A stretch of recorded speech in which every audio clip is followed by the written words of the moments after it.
E aí, som? E aí, boa noite, beleza? Tudo na paz. A aula Só vai tem ser nós, bem legal só tem nós, sobre. né? Deixa eu aumentar o volume aqui, peraí.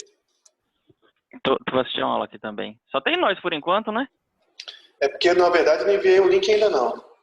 Ah, entendi. Eu deixei você, Florentino, algumas pessoas que vão entrar antes, alguns alunos que eu enviei antes para ver se consegue vaga. Porque só tem, pelo Zoom aqui, só tem 100 participantes, é isso? Sim. Na verdade, eu posso Entendi. colocar mais. Mais. Deixa eu ver aqui.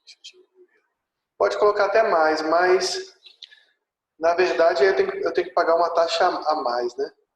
Ah, entendi. Como eu ainda estou em fase Teste? de teste, eu não estou querendo ainda gastar muito sem saber. Que a ideia é depois eu montar o curso do Pré-Psique aqui, né? Entendi. Aí vai entrar alguns alunos antes. Deixa eu ver aqui se eu já envio para alguns aqui que me perguntou antes.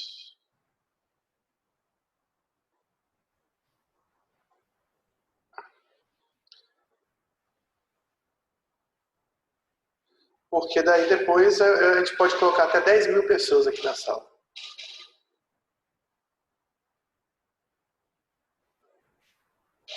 10 mil pessoas. Você está com o microfone desligado. Está chegando uma aluna aqui.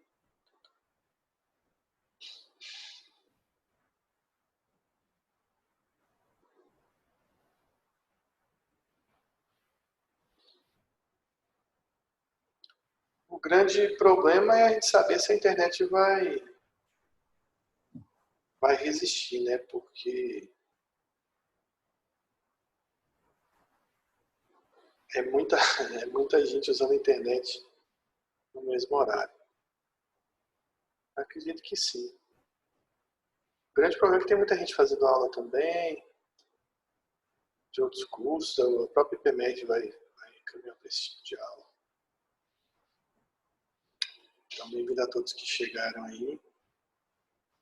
Eu já estou convidando as pessoas aqui. Um pouquinho antes do horário. Estou vendo se Florentino, o Diego, que me pediu antes, vai entrar. Que acho que talvez a sala lote, né? Não sei. Como é que está o povo? Se o povo não se manifestou no grupo.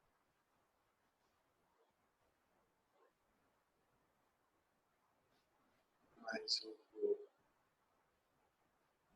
mandar para aqui para a Iane que me pediu também, porque ela quer fazer isso lá no Prado de treinamento. O Prado queria fazer uma reunião, Isla, com os médicos para treinamento para o Covid.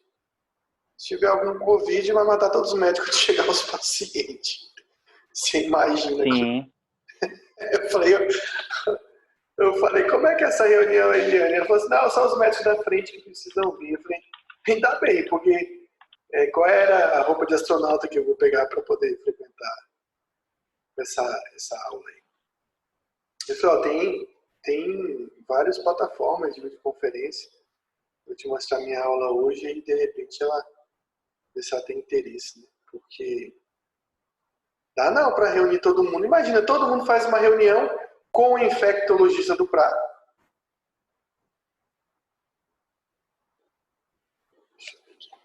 Que no caso é Rodrigo.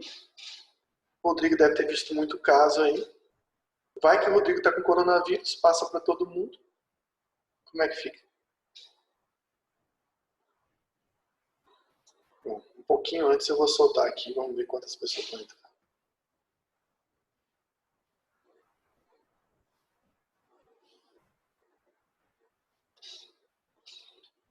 Já teve várias pessoas já visualizaram aqui. Então vai encher a sala daqui a pouquinho.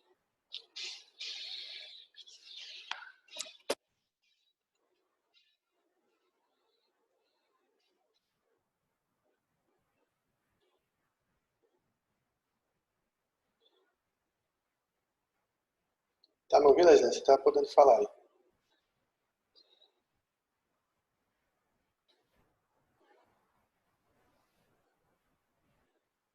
Você tá me ouvindo? Tô ouvindo, normal. Está todo mundo te ouvindo. E no SAMU, tá tendo alguma coisa especial, não?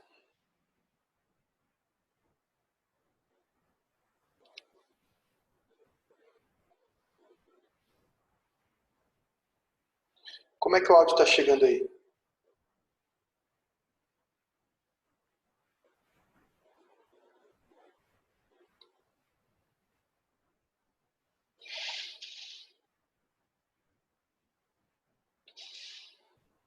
Vou abrir aqui para todo mundo para me responder como é que o áudio tá chegando.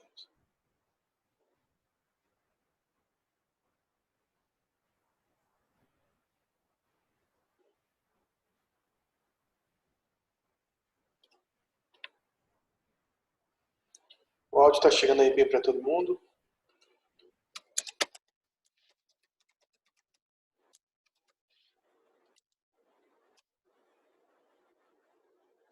Ok, Thaís, obrigado.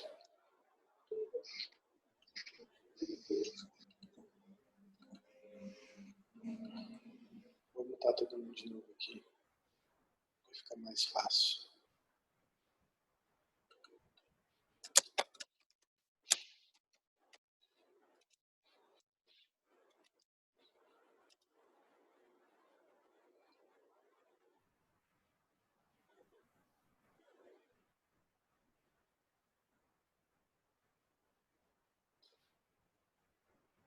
Lembrando aqui que deve fazer pergunta, tem o chat aí que pode ser usado.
Lembrando vocês aí que tem um chat aí que às vezes eu vou fazer algumas perguntas, ou se vocês quiserem também fazer perguntas. Os microfones estão todos mutados. Espero que o áudio esteja chegando bem. Às vezes não depende só da minha internet aqui, mas depende da rede como um todo. Tem muita gente afinal usando internet esses dias.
Chegando mais gente.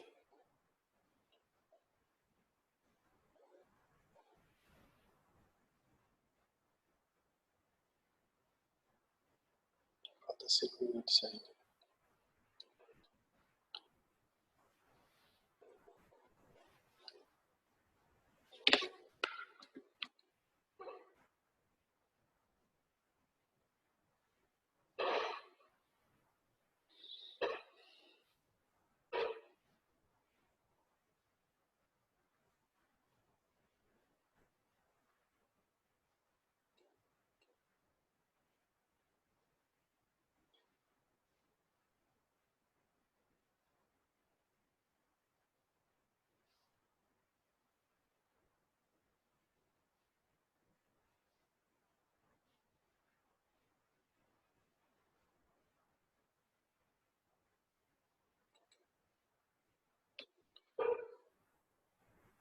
Está só aguardando das 20 horas para começar. Faltam 5 minutos.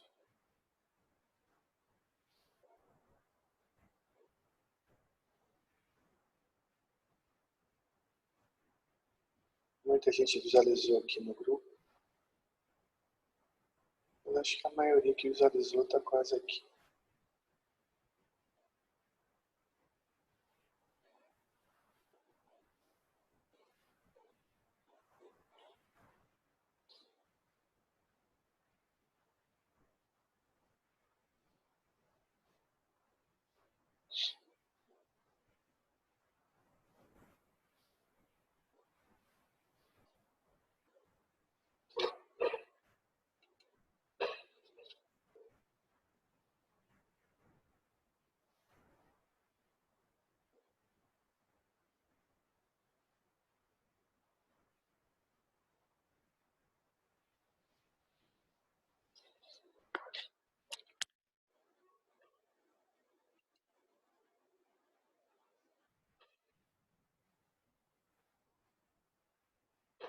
Lembrando que se você não quiser que apareça o seu vídeo aí, você pode bloquear a sua câmera.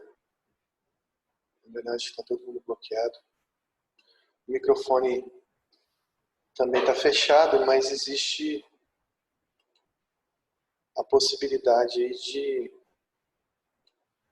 abrir o microfone para fazer uma pergunta. Existe uma mãozinha aí nas reações que você pode levantar a mão e a gente abrir para alguma pergunta.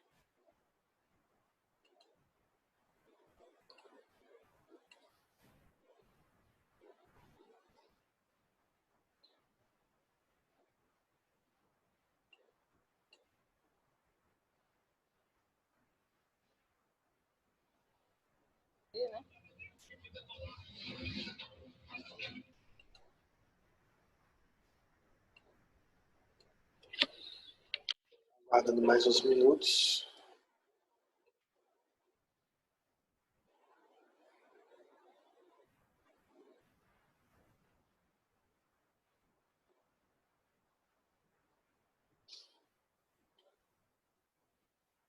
Faltam apenas 2. Acredito que não vai chegar muito mais pessoas, não.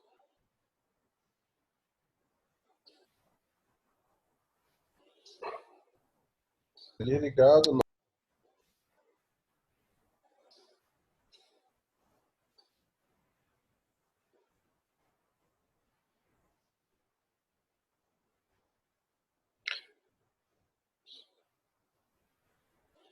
Lembrando que tem o chat aí para fazer a pergunta, quem repetir isso algumas vezes.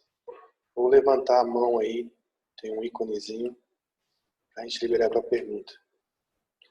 O objetivo da aula é estudar algumas questões que podem cair aí na prova da ABP.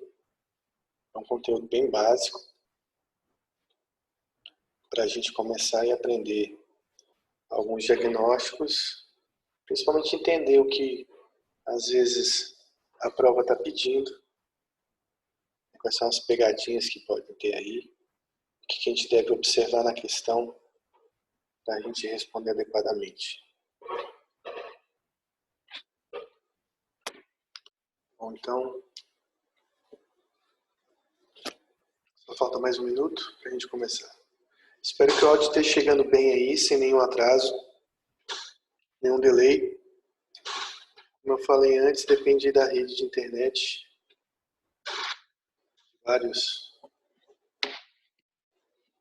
Muita gente usando ao mesmo tempo, pode ser que em algum momento tenha algum problema. Lembrando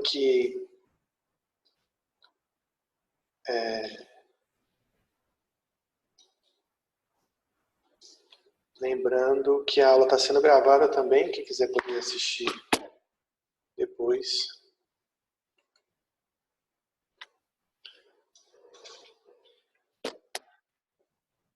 Bom, então 20 horas, vamos começar. Todo mundo ouvindo aí, quem puder me dar um sim aqui no chat, ajuda bastante. Pronto. Então a gente vai começar a aula e a gente vai falar um pouco de psicose. Ou as questões de psicose que caem na prova. Então questões como essa aqui, por exemplo, são características do transtorno delirante.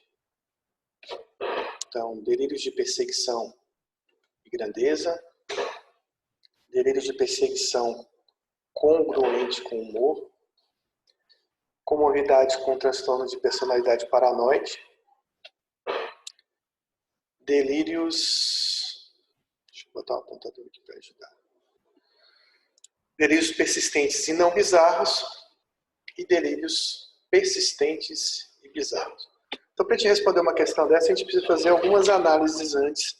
Eu preciso saber o que é transtorno delirante, né?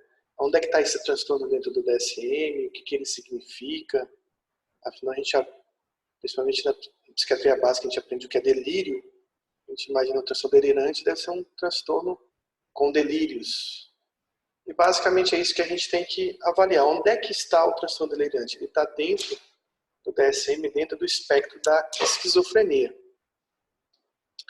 E quando a gente tem doenças dentro do espectro da esquizofrenia, o DSM tentou separar doenças onde existe uma coisa chamada delírios primários. Então, onde não existe, né, alterações do humor, condições médicas, né, ou causado por substâncias. Então, isso seria um delírio primário. Então, o que reúne no espectro da esquizofrenia? Quais são as doenças que o DSM reúne? Então, o transtorno de personalidade esquizotípica, ele acabou entrando aí porque é um transtorno bastante relacionado à esquizofrenia. Muitos pacientes sofrem conversão ao longo da vida, então parece que é uma personalidade que antecipa, né, premonitória da esquizofrenia em muitos casos. O transtorno psicótico breve, o transtorno esquizofreniforme, a esquizofrenia. Por uma questão de diagnóstico diferencial, você tem ali delírios secundários causados por uma substância ou medicamento. Ele difere de todos os outros transtornos do espectro, mas ele está dentro do mesmo capítulo para a gente lembrar que ele é um grande diagnóstico diferencial. Sempre que você tem um paciente com um surto psicótico, um quadro psicótico, você tem que pensar se isso não foi em decorrência de um medicamento, se não foi em decorrência de uma substância psicoativa, uma droga, ou, no caso, abstinência ou intoxicação por esses fármacos aí. Também as condições médicas. A catatonia, que antes era entendida como um tipo específico de esquizofrenia, ela entra agora no espectro da esquizofrenia como mais uma síndrome, né, que está presente aí em vários outros transtornos. Inclusive é mais comum a gente observar a catatonia em transtornos do humor do que propriamente nos transtornos psicóticos primários. Mas ele entra aqui também. E nós temos o transtorno do espectro da esquizofrenia e outro transtorno psicótico especificado e os que também não são especificados. Então, aonde que está o transtorno delirante nesse meio aí? Deixa eu tentar passar aqui o slide. Ele está dentro desse espectro, porque ele não é um transtorno de humor, e ele também não é causado por uma condição médica, nem é causado por uma substância, medicamento ou droga. Então ele vai estar dentro, né, do espectro da esquizofrenia. Ele é um tipo de transtorno psicótico primário. Então, só lembrando assim, as definições de delírio primário, aquele delírio que acontece nas psicoses e os delírios secundários que acontecem quando você tem um transtorno de humor, decorrência de um delírio, decorrência de uma demência, em decorrência de uma condição médica, de um traumatismo, em decorrência de uma substância ou da abstinência dessa substância ou uso de medicamentos. Então, o transtorno delirante, ele está dentro do espectro da esquizofrenia porque ele tem delírio primário. Então, ele é uma psicose. E ele vai estar dentro desse espectro todo da esquizofrenia. Então, como é que eu vou diferenciar ele de todas as outras doenças do espectro? A gente vai comentar através das questões uma por uma. Se forem surgindo dúvidas, vocês vão me perguntando aí. Então, qual é a diferença principal do transtorno delirante para a esquizofrenia? Isso é uma coisa que cai bastante em prova. Como que alguém vai fazer uma prova? O que ele vai perguntar? Quais são os itens que contém nessa prova e que vão me dar sugestões, né, de que eu estou diante de um transtorno delirante ou que eu estou diante de um quadro de esquizofrenia. Então, basicamente, em relação à duração, tempo de doença, existe uma grande diferença. Para mim, que eu tenho esquizofrenia, eu preciso que o paciente tenha pelo menos 6 meses, se não de sintomas ativos, mas pelo menos de sintomas residuais que impliquem num problema de funcionamento desse paciente. E para que eu tenha um transtorno delirante, basta que eu tenha apenas 1 mês com os sintomas aí da psicose. Então já é uma grande diferença em relação à duração do quadro. Outra coisa que geralmente cai nas questões é em relação às alucinações. É uma coisa que a gente tem que prestar bastante atenção, porque eu vou colocar alguns trechos aqui do DSM e que as diferenças são bastante gritantes em relação a esses dois quadros. Então, primeiro, na esquizofrenia, o que eu tenho? Bastante alucinações auditivas. Ah, mas eu não tenho outras. Não, tem. Toda doença psicótica pode ter alucinações gustativas, táteis, sinestésicas, senestésicas. Enfim, mas as alucinações auditivas são muito comuns nos quadros de esquizofrenia, tanto que eles faziam parte lá de classificações, lá de Kurt Schneider, lá no começo do século passado, no meio do século passado, relacionando, por exemplo, a questão de vozes comentadoras, né? Vozes que dialogam entre si, como tipos de alucinações bem presentes e bem marcantes nos quadros de esquizofrenia, que ele chamava de sintomas de primeira ordem. Bom, então quer dizer que o transtorno delirante, como está dizendo o nome, tem delírios, mas não tem alucinações. Será que é isso? Então, na verdade, existem alucinações, sim, no transtorno delirante, mas elas não são proeminentes, né? E elas têm bastante relação com o tema do delírio.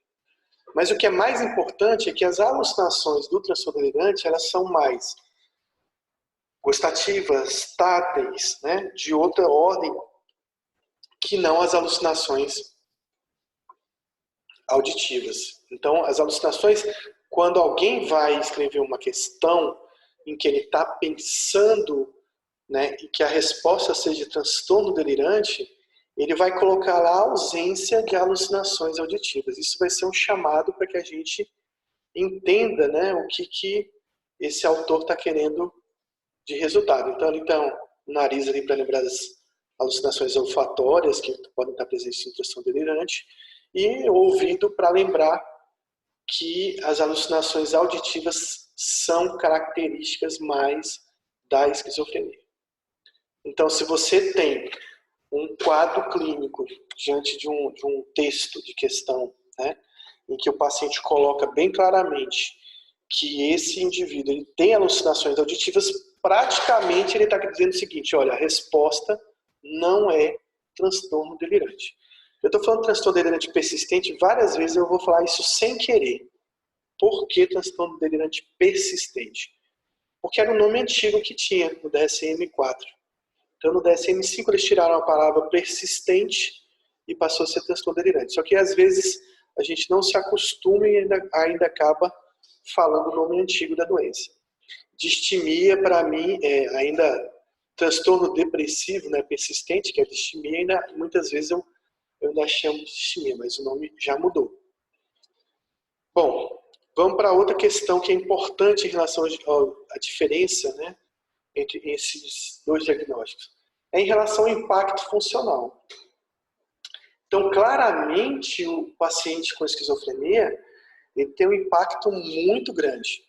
Em que sentido? Ele tem alterações de comportamento, ele tem alterações importantes, né, disfunções na questão social, na questão do trabalho, na questão acadêmica.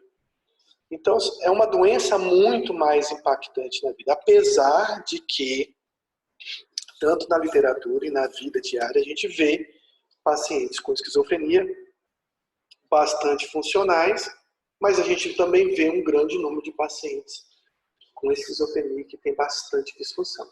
Isso tem a ver também com o tipo de esquizofrenia. Então, se a gente analisar os pacientes com esquizofrenia que têm menos impacto, são aqueles pacientes que têm as formas mais organizadas, né? As formas que também têm menos sintomas negativos.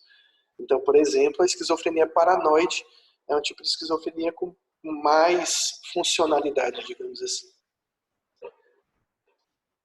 E, ao contrário, quando a gente fala no transtorno delirante persistente, a gente vai ver que esses pacientes não têm grandes prejuízos funcionais. Quer dizer, eles têm, mas não é comparado à esquizofrenia. Então, o DSM coloca o seguinte texto: exceto pelo impacto do delírio e de seus desdobramentos, o funcionamento não está acentuadamente prejudicado. O comportamento não é claramente bizarro ou esquisito. Isso é tão verdade que quando um paciente com transtorno delirante chega para a gente e conta o seu delírio, a gente tem que ser bastante perspicaz para notar que aquilo ali é um delírio, porque muitas histórias são bem possíveis. Por exemplo, delírios de ciúme. E às vezes esse paciente passa dentro da sociedade como se ele não tivesse nada, como se aquela história que ele conta, que é aquela crença que ele tem do delírio, fosse verdadeira. Então não é incomum que outras pessoas acreditem no delírio do transtorno delirante.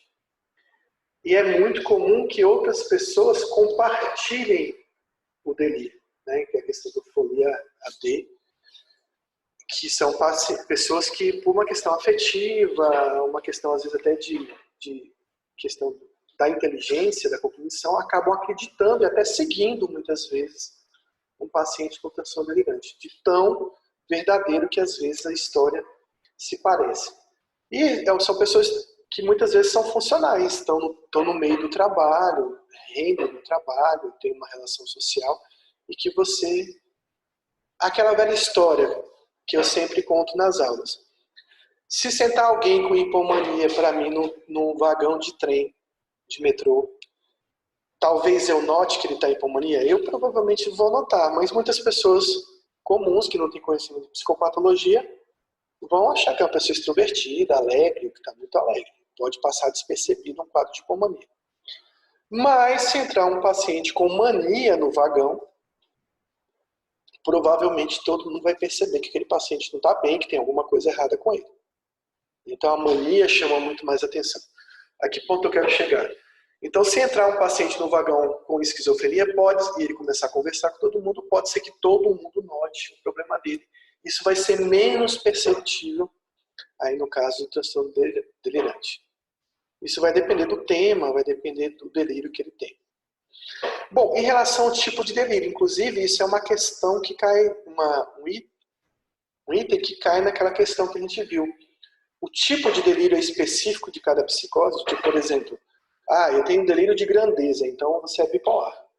Não, a gente viu que não existe nenhuma especificidade em relação ao conteúdo do delírio e o tipo de doença. Então, da mesma forma que um paciente bipolar pode ter delírio de grandeza, um paciente esquizofrênico pode ter delírio de grandeza. Da mesma forma que um paciente com esquizofrenia pode ter delírios de perseguição, é óbvio que também um paciente bipolar pode ter delírios de perseguição. E aí a gente vai até usar aquele termo, né, que é delírios não congruentes, psicose não congruente com o humor.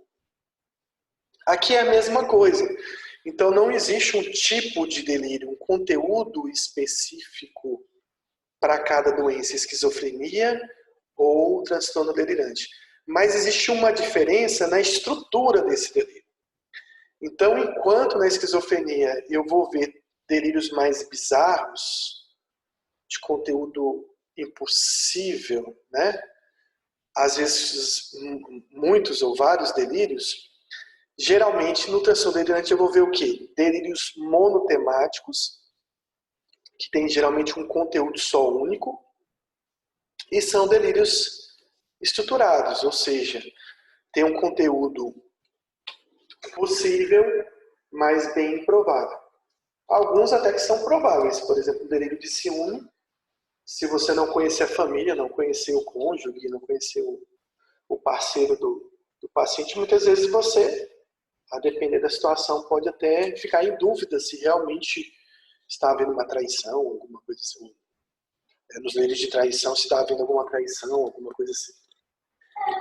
Então,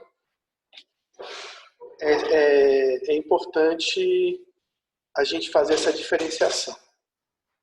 Eu vou só dar um mute aqui durante 30 segundos e vou voltar. Bem...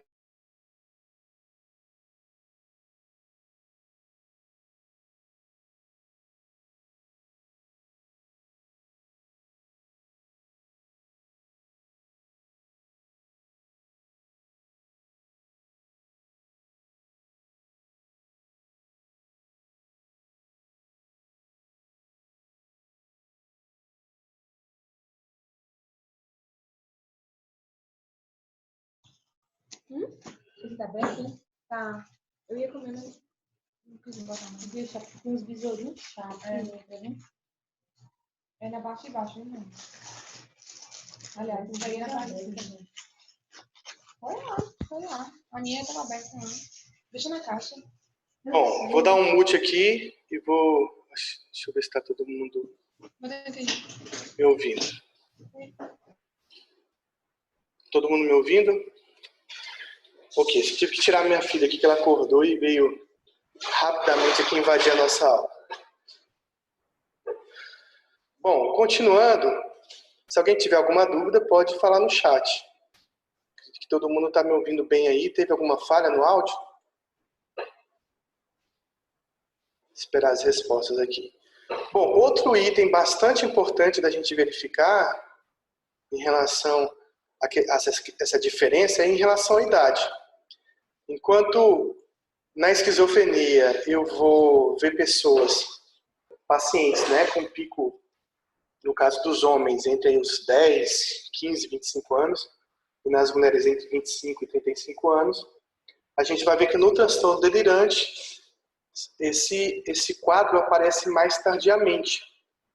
Então, quando ele vai escrever lá na história da questão, geralmente ele coloca um paciente de 50 anos, de 60 anos, né? Porque o transtorno delirante ele é mais tardio, né? Lembrando que essa incidência, né, em pessoas jovens é comum na esquizofrenia, mas as mulheres, no caso, elas têm uma prevalência com dois bimodal, ou seja, com dois picos, né? Um que acontece por volta dos 25, 35 anos, mas um que também ocorre lá, cerca até de 10% dos pacientes ocorrem após os 40 anos. Mas o fato é que o transtorno delirante ele é mais tardio e na maioria das questões o paciente vai apresentar uma idade mais avançada. Então, eu posso dizer, claro que os livros não vão falar isso, é uma coisa para a gente tentar lembrar na hora da prova. Então, eu posso dizer que o transtorno delirante, ele parece uma esquizofrenia paranoide, porque ele tem delírios mais estruturados, ele tem menos desorganização do comportamento, ele não tem sintomas negativos. Como seria uma esquizofrenia paranoide mais tardia, mais leve e sem alucinações auditivas, Então, se a gente lembrar desse quadro aqui, na hora da prova, com certeza você vai acertar alguma questão que envolva esse diagnóstico diferencial entre o transtorno delirante e a esquizofrenia. Sim, a gente vai diferenciar a si mesmo. Tem outros nomes, às vezes, antigamente, gostava-se na prova de perguntar sobre epônimo. Por exemplo, catatonia é o quê? Síndrome de Campbell. Né? Enfim, outras perguntas que, eu não sei nem se a pronúncia é essa. Mas outros epônimos que se perguntavam. Hoje em dia não se pergunta tanto. Mas, para a gente lembrar, pode ser que caia. Então, o nome antigo no DSM-4 era transtorno delirante persistente, mas durante muito tempo foi chamado de paranoia. Inclusive até um termo aí cunhado por Freud. Então, qual é o tema do delírio do transtorno delirante persistente? Aí, eu falei de novo porque ainda estou no DSM-4. Então, assim, são vários temas, são os mesmos temas que eu também posso encontrar na esquizofrenia, são temas que eu posso encontrar em outros delírios, por exemplo, no quadro da doença bipolar, por exemplo. Mas, no DSM-5, ele traz algumas especificações sobre alguns temas aí que são bastante relevantes. O primeiro dele é o delírio erotomaníaco, também chamado de síndrome de Clérambault. Eu vou tentar escrever aqui. É assim que escreve. Tem um acento, eu não sei aonde, porque é francês. Eu não estou sabendo nem acentuar em português, em francês fica mais difícil. Eu acho que é assim que escreve. Quem quiser confirmar depois no telefone. Então, às vezes se pergunta o que é síndrome de Clérambault na prova. Então, a gente vai lembrar que síndrome de Clérambault é um delírio erotomaníaco, em que o indivíduo geralmente acredita que geralmente alguém de um nível hierárquico superior, está apaixonado por ele. Às vezes é alguém famoso, às vezes ele é operário, a dona da fábrica está apaixonada por ele, alguma coisa assim. Geralmente tem esse nível de hierarquia aí. Também pode ser do tipo grandioso, ele teve algum talento importante, ele descobriu alguma coisa importante, né? Do tipo ciumento, delírio de traição também.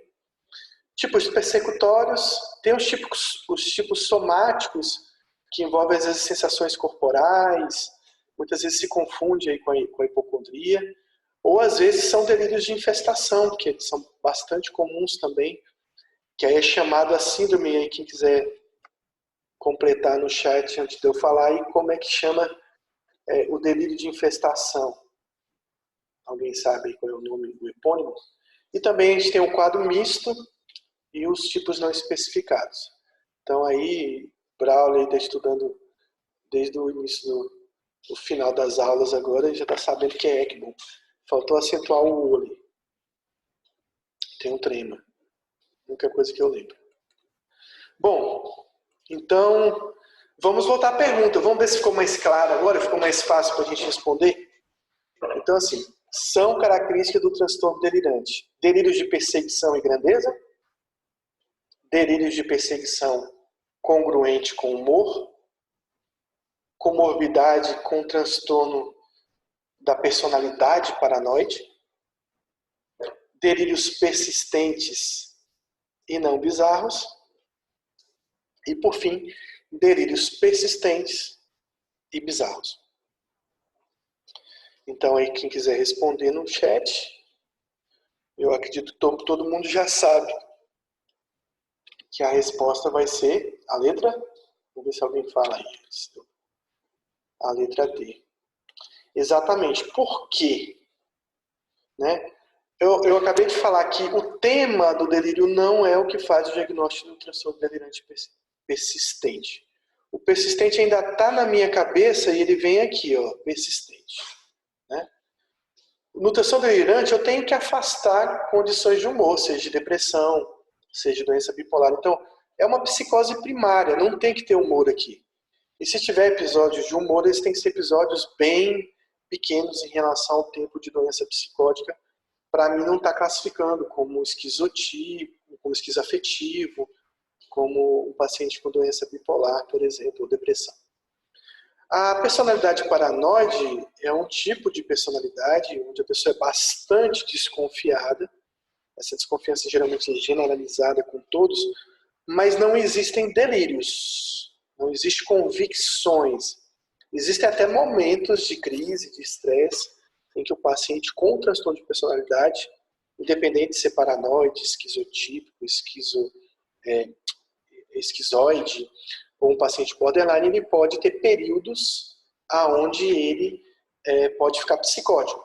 Mas durante o tempo de doença ele não tem delírios. E por fim a gente viu que os delírios bizarros, eles fazem parte mais do contexto dos quadros de esquizofrenia. Bom, nesse caso, quando tem alteração do humor, como diferenciar do esquizoafetivo? Então vamos lá. Pergunta difícil, porque fazer diagnóstico de esquizoafetivo é complicado. Então, para mim ter um quadro de transtorno esquizoafetivo, primeiro eu tenho que ter um período de psicose pura, psicose primária, sem alterações de humor. Então, por exemplo, alucinações auditivas ou delírios, por exemplo. E esse período de psicose pura, ele tem que ter pelo menos 2 semanas. E eu tenho que ter um outro período onde eu tenho a psicose associada a sintomas de humor. Sejam eles do tipo depressivo, unipolar, ou até variando entre depressão e quadros de relação de euforia, que a gente caracteriza como do tipo bipolar. Então, no esquizoafetivo tem que ter 2 semanas de cada período. Então, primeiramente, no mínimo, eu tenho que ter 50% do tempo de doença ali, de sintomas de humor. Mas ao longo do tempo, vamos pensar no paciente que tenha 2 anos de doença, ou 1 ano de doença. O período em que ele se encontra com sintomas de humor e psicótico, ou seja, no período onde existem as duas coisas, ele tem que ser proporcionalmente grande em relação ao tempo de doença. Quanto grande é esse? Os livros não falam exatamente um número. Lá no DSM não tem um número. Tem que ter 30% do tempo. Mas o Kaplan até sugere isso em outras literaturas. Vou esperar um pouquinho na internet ficar melhor. Ele sugere em torno de 25% do tempo. Então, se eu tenho um paciente que ele tem um delírio erotomaníaco, ele passa 1 ano com esse delírio, e durante 3 semanas ele fica deprimido, eu vou dizer que ele tem um quadro de transtorno delirante e em algum momento desse quadro ele ficou deprimido, né? Então ele teria que ter um tempo de depressão, meses de depressão maiores para mim poder fazer o diferencial com o esquizoafetivo. Não sei se foi claro, porque é bastante complicado mesmo de entender. A gente vai entender esquizoafetivo depois de ler várias vezes. Ainda assim, a gente fica perguntando como é que eles chegaram nessa ideia e ainda tem algumas confusões em relação a isso. Então, só estou diminuindo aqui para mim conseguir ler também, porque eu tenho algumas janelas abertas aqui junto com vocês. Então, esse é um texto básico de uma prova em que eu vou entender como é que o meu paciente, como é que ele vai descrever esse paciente numa doença com um quadro clínico numa prova. Então, paciente de 44 anos, que chama já atenção de cara aí com vocês, é a idade. 44 anos, é um homem provavelmente, de 44 anos, já foge um pouco da faixa etária em que se começa os sintomas da esquizofrenia. Relata que há 6 meses tem certeza que os vizinhos falam dele. Bom, se eu tenho certeza que alguém fala de mim, eu já tenho, basicamente, ele está querendo dizer o seguinte, ó, essa ideia é uma convicção, ele tem um delírio. Ah, mas ele tem certeza que fala, então quer dizer que ele deve ouvir os vizinhos falando dele. Então já leva a pensar, ó, esse paciente ele tem alucinações auditivas. E o que falam sobre ele? Questionam sobre sua sexualidade. Mas aí ele reforça aqui, ó, apesar disto, dessa certeza absoluta, o que ele quer dizer com isso? Olha, esse paciente tem um delírio. Nunca ouviu, deve ter escrito aqui, nunca ouviu ninguém falar sobre o fato. Ou seja, ele quis dizer que é o seguinte, o paciente tem certeza que falam dele, mas ele propriamente nunca ouviu a voz de ninguém falar. Então, ele está querendo dizer, ó, o paciente ele tem o delírio, mas ele não tem alucinações auditivas. O mesmo se baseia na forma como as pessoas se comportam diante dele. O que é isso? Ele tem certeza baseado numa coisa que a gente chama de interpretação delirante. Ele interpreta os gestos das pessoas, como as pessoas se locomovem, como as pessoas olham, como as pessoas falam com ele. Então, todos os gestos, todo esse contato tem uma interpretação delirante. Ele interpreta isso de uma forma que convence ele dessa verdade. Como se afastarem e riem dele e riem na rua quando ele passa. Tem convicção que algo está muito errado e não sabe explicar porque as pessoas começaram a tratá-lo de forma diferente. Lembrando que ele botou 6 meses aqui pra gente se confundir. Porque 6 meses é o tempo necessário que eu tenho que ter para ter esquizofrenia. Então ele botou 6 meses, dá para você pensar assim, é esquizofrenia. Né? Mas a gente tem que pensar direito. Tem alucinações auditivas? Não tem? Então o que a gente vai estar vendo aqui durante o contexto. Outra coisa, um paciente psicótico eu tenho que pensar em transtorno de humor, eu tenho que pensar em condição médica, eu tenho que pensar em substância, em medicamento. E aí o texto da questão vai ter que afastar isso para você ter uma certeza desse diagnóstico. Então, não apresenta sintomas depressivos nem quadros de euforia. O que ele quer dizer? Olha, esse paciente não tem um transtorno de humor. Já te deu na cara que não é isso. Seu afeto é plano. Tem que dizer assim, ó, não tem grandes alterações ali no exame, né, no estado psíquico do paciente, no exame do estado mental. O humor não está tendo grandes alterações, até está difícil de observar isso.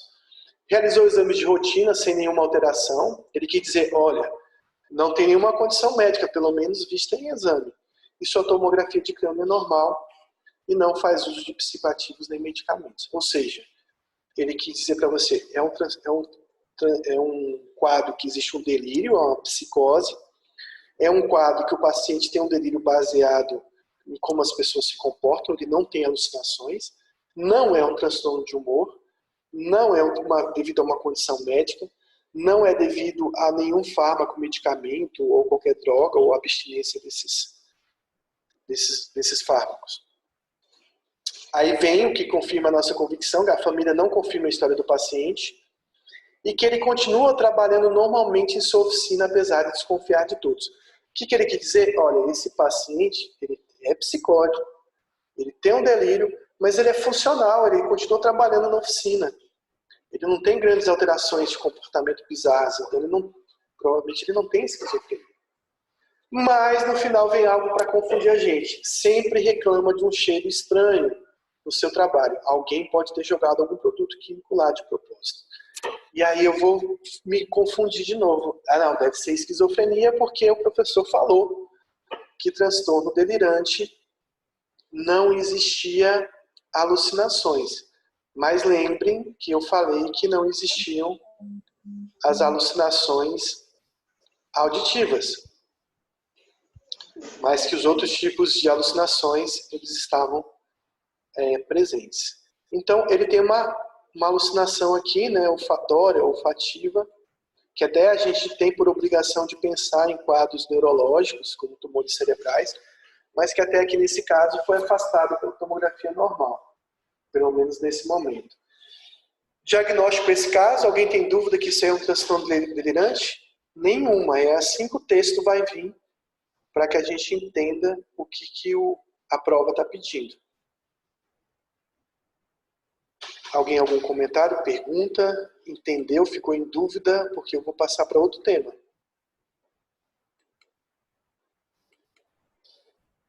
Então, sempre que eu tenho uma questão, e na verdade assim, a gente está vendo questões aqui, Mas a gente está aprendendo prática também, de certa forma, né? A gente está aprendendo a fazer diagnóstico.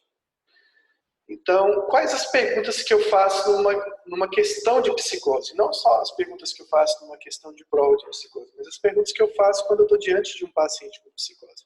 Então, a primeira delas é, tem alteração de humor? Não tinha, no caso. A segunda, é devido a uma condição médica ou devido a uma substância? Então, são perguntas que a gente faz sempre no dia a dia. E no caso, se eu quero diferenciar um quadro de transtorno delirante para esquizofrenia numa prova, que existem esses dois itens para me escolher, eu tenho que fazer a pergunta obrigatória. Tem alucinações auditivas? Essa vai ser o grande item que vai conter num texto que vai diferenciar basicamente um quadro do outro. Porque eles, de certa forma, são parecidos. Tem a questão da idade, da funcionalidade, do tempo de doença, mas ele pode te confundir nessas outras coisas. Mas quando ele te disser que não tem alucinações auditivas, ou o contrário, quando ele disser que tem, nesse segundo caso, você tem que pensar em esquizofrenia. E também o tempo de duração vai ser muito importante para o que a gente vai ver agora, né? Então, assim, só para a gente relembrar uma parte aqui do DSM, falando dos critérios diagnósticos para esquizofrenia. Então, eu tenho que ter ou mais dos itens a seguir, cada um presente com uma quantidade significativa de tempo, durante o período de um mês, ou menos, se tratados com sucesso. E pelo menos um deve ser o 1, 2 e o 3, ou seja, delírios, alucinações, discurso desorganizado, comportamento grosseiramente desorganizado ou catatônico e os sintomas negativos, que a gente tanto fala nas aulas. Mas também a gente tem que lembrar que na esquizofrenia tem um segundo item, que aí fala em relação ao período, né, de doença, que a gente citou, que os sinais contínuos de perturbação persistem durante pelo menos 6 meses. Nem que sejam sintomas negativos, nem que sejam sintomas residuais. Então, a esquizofrenia ela necessita desse tempo para que eu faça o diagnóstico. E por que isso é importante numa prova? Porque a gente vai ter muitas questões, né, que envolvem outros quadros do espectro da esquizofrenia, mas que tem um tempo menor que a esquizofrenia. Então, tem os sintomas da esquizofrenia, os mesmos critérios diagnósticos, porém o tempo de doença é diferente da esquizofrenia. Porque se a esquizofrenia tem 6 meses de sintomas, eu tenho que pensar assim, quem não tem 6 meses vai ser classificado como? E aí a gente entra no transtorno psicótico breve, quando o quadro dura 30 dias. Esse 30 dias é independente se o paciente foi tratado ou não. Mas o importante é que tenha tido uma remissão completa, ou seja, o paciente voltou às suas funções normais. Se ele não voltou em 30 dias, esse quadro se estendeu, ele vai ter um transtorno esquizofreniforme, que dura até 6 meses, que é o tempo que a gente tem para depois fazer o diagnóstico de esquizofrenia. Isso cai muito na prova, porque ele vai dar um enredo, ele vai te dar um quadro clínico de esquizofrenia, mas ele vai mudar o tempo de duração da doença, e muitas vezes a gente erra por não ter lido adequadamente o contexto da questão, o enredo da questão. Então a gente vai falar um pouquinho sobre o transtorno psicótico breve. Qual é a diferença dele para a esquizofrenia? Então, eu coloquei aqui os critérios diagnósticos. Eu queria que alguém, se puder comentar, qual é a diferença desse quadro para a esquizofrenia. Todo mundo vai dizer, só tem 30 dias. Não, tudo bem, eu já entendi isso aí. Eu estou falando em relação aos critérios. Qual é a diferença?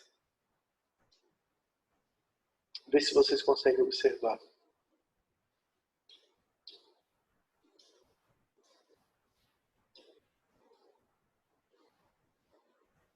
Pronto, Thaís, você acertou, exatamente. Aqui a gente não vê o único item que aparecia lá na esquizofrenia, que são os sintomas negativos. E por que esse paciente não tem sintomas negativos? Porque não deu tempo ainda de fazer os sintomas negativos. A gente sabe que Os sintomas negativos estão relacionados muito à questão de dano cerebral, de uma desestruturação do funcionamento cerebral bem importante. Então ele está numa fase muito ativa de sintomas positivos aqui. Então ele realmente não deu tempo de fazer os sintomas negativos. Então deixa eu passar aqui. Então essa é a grande diferença.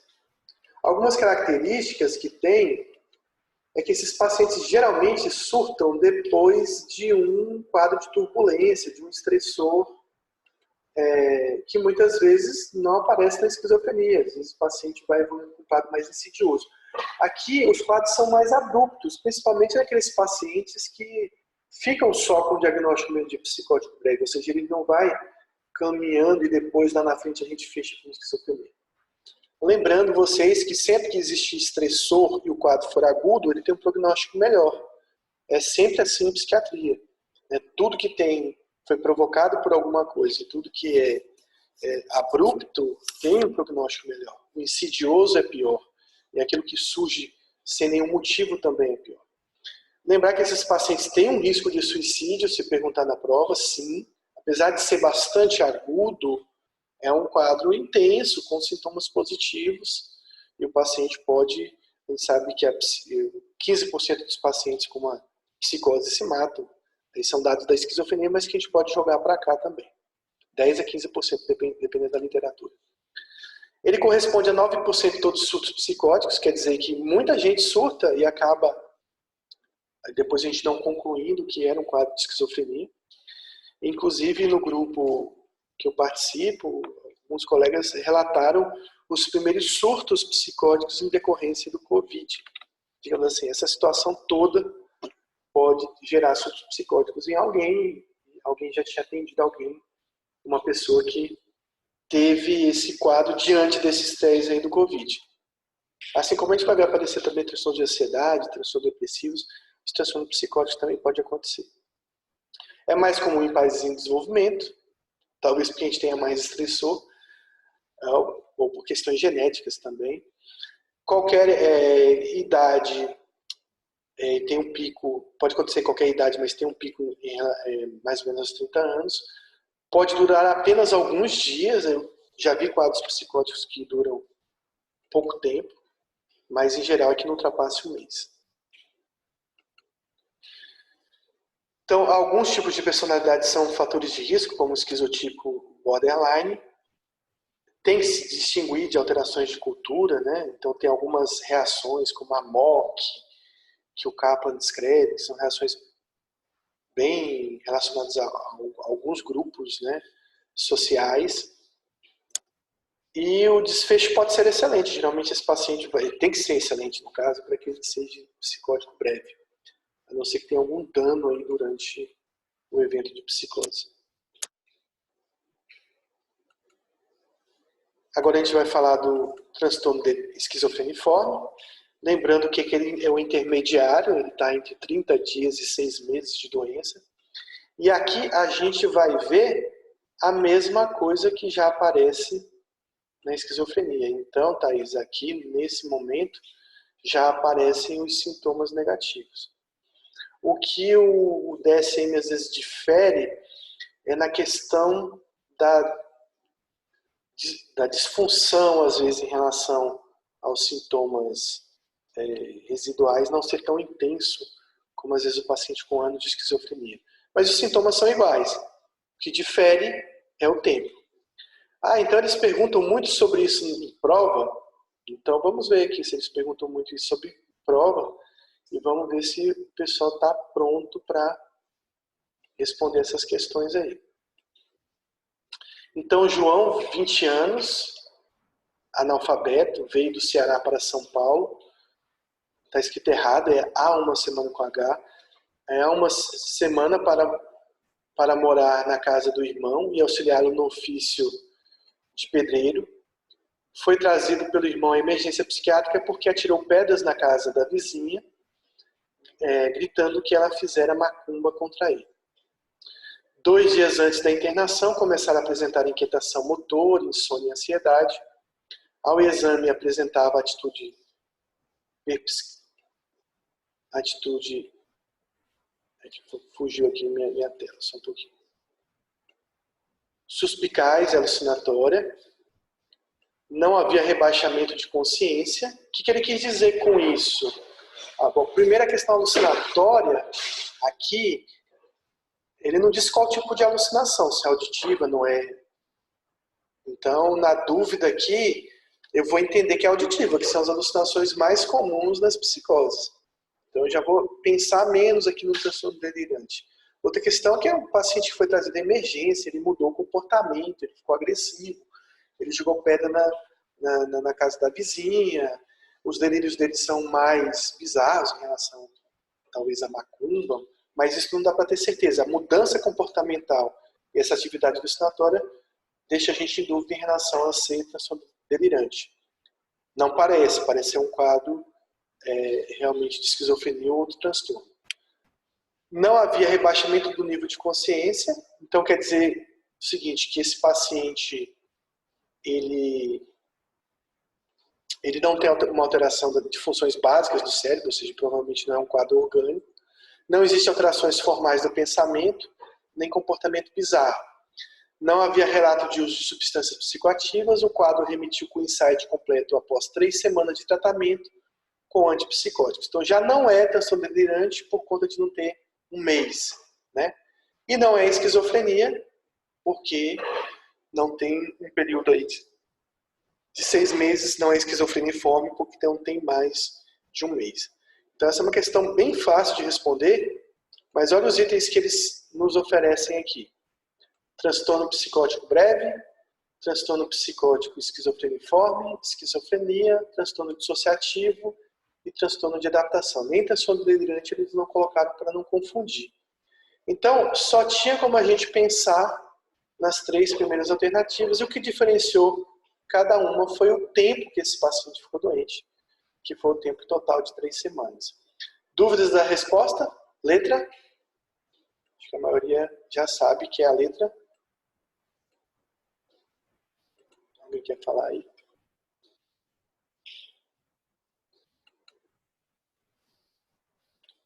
Então, Ronaldo ajudando aí. Ronaldo veio lá do quarto ano para ajudar a gente. Se for o Ronaldo que eu estou pensando.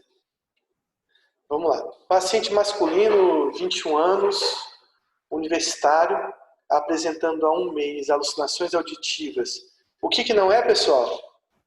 Me digam aí.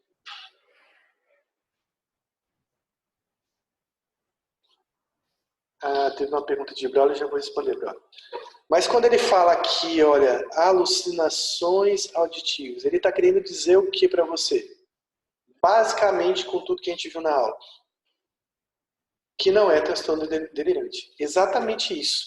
Eu não vou pensar isso na questão mais. Eu não vou mais pensar nessa resposta. Eu já afastei uma patologia. Bom, Braulio, transtorno de adaptação, eu vou falar depois da questão, porque fica mais fácil para a gente não fugir aqui. Ideação de cunho persecutório, então ele tem delírios, né? Ele não fala se é delírios ou ideação, são coisas diferentes, mas dá a entender que seja isso. Levado pelos pais para atendimento psiquiátrico no serviço de emergência, contou que ouve as vizinhas chamando, criticando ou fazendo ameaças contra sua vida. Então, olha só, ele ouve as vizinhas falar. Então, confirma aí os delírios que ele tem. Deixou de frequentar a faculdade por temer sair à rua. Então, o paciente teve uma grande mudança aí, né, uma perda funcional, mudança comportamental importante. À noite permanece acordado, andando pela casa, vigiando portas e janelas. Há poucos meses, seu pai apresentou uma doença grave e o paciente vinha se preocupando com sua saúde. Em sua história não havia antecedentes psiquiátricos, nem era usuário de álcool ou drogas.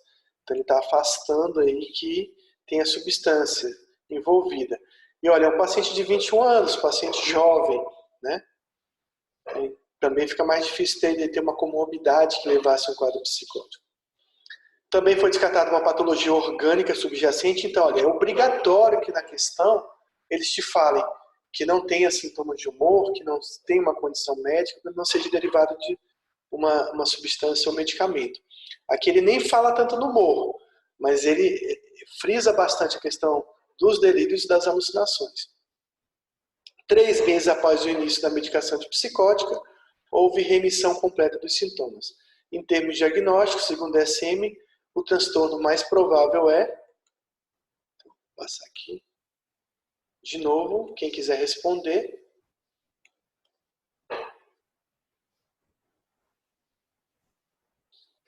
Letra B, transtorno esquizofreniforme. E é incrível como, anos após anos, questões que envolvem só essa questão de diferencial de tempo, né, dos quadros de esquizofrenia, acontecem e muita gente erra nas provas. Por quê? É porque eu botar um quadro clássico de esquizofrenia paranoide é tipo uma questão dada, né? Então, como que eu faria uma pegadinha com uma questão de esquizofrenia? Principalmente se eu utilizasse a questão do diferencial com o transtorno delirante, com o transtorno psicótico breve e com o transtorno esquizofreniforme. Então é assim que muitas vezes as provas são elaboradas. Então, mais uma questão. Mulher de 25 anos, sem história prévia de doença mental, foi internada em um hospital psiquiátrico. O quadro iniciado poucos dias após a morte de um irmão, no acidente automobilístico. Então, voltando ao caso anterior, né, em que existia um fator estressante, que era a doença do pai, agora que é a morte do irmão. Então, reforça ainda mais a questão de ter um estressor. Caracterizava-se pela presença de diversos delírios e alucinações, que em questão de horas variaram quanto ao tipo de intensidade, tipo e a intensidade. A paciente relatou a escuta de vozes que conversavam entre si e comentavam em suas ações. Olha, quando eu falo que algum paciente tem vozes que conversam entre si, que dialogam em si, vozes comentadoras, eu estou falando basicamente de um quadro de esquizofrenia. O que vai me diferenciar aqui em relação a outros diagnósticos vai ser o tempo e alguns outros detalhes. Braulio também fez outra pergunta aqui sobre a questão do abuso de álcool e drogas, também vou responder daqui a pouco. Observam-se ainda ansiedade, habilidade afetiva e perplexidade. Isso é bastante comum nos quadros psicóticos bem agudos, essa perplexidade. O exame psíquico não identificou rebaixamento do nível de consciência. O que ele quis dizer para você? Olha, pessoal, não é delírio, né, quase 25 anos, não é um tumor cerebral, não é um AVC, não é uma condição médica, provavelmente. E aí ele reforça, o exame físico não evidenciou nenhuma alteração significativa, assim como os exames complementares. Sempre eles vão ter que excluir isso para você, que vai facilitar o seu diagnóstico, a sua resposta. Iniciou-se de imediato tratamento com medicamento antipsicótico e apenas 3 dias, olha que coisa bem rápida, a paciente já estava inteiramente assintomática. Ou seja, não existe sintomas residuais. O paciente sarou, se curou da psicose. Foi isso que ele disse para você, que durou 3 dias. Teve todos os sintomas de uma esquizofrenia, mas durou 3 dias. Nos 5 anos seguintes, manteve-se sem nenhuma alteração psicopatológica significativa, sem fazer uso de nenhum medicamento, mas submetendo-se a tratamento psicoterápico. De acordo com os critérios do CID-10, o diagnóstico mais provável é... Ele botou CID-10 aqui, mas a resposta acho que tem a ver também com o DSM. Acho que o CID-10 muda alguns termos.